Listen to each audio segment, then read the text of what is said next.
We're joined now by our Flames reporter, Salim Valji. And Salim, you've been chatting with the community in the days since the passing of Johnny Gaudreau. You've been around the Saddledome. You've been around Flames fans as they try to come to grips with this loss. Can you tell us what it's been like to be there in Calgary?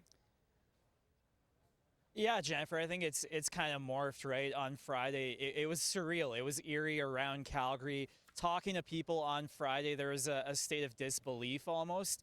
Right now, today, it was still that. I think people are grieving, and Jen, they will be grieving for a long time. Johnny wasn't just a hockey player here. He was almost an adopted son. You heard about how Craig Conroy tried desperately to get him to sign out of college. He ended up playing here for close to a decade.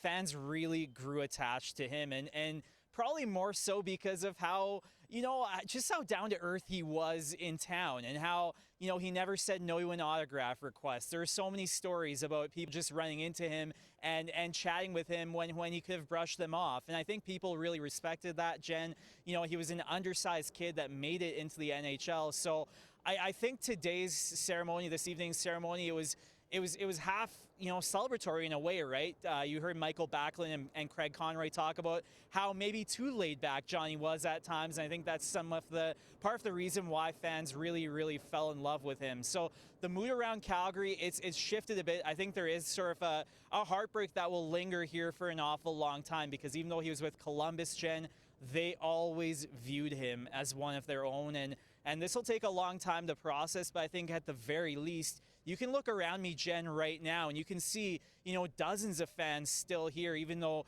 it's a weeknight. This is a moment to gather for the community and sort of be with one another, and I think that's the big thing. You're seeing fans embrace strangers, hug security guards, hug staff members.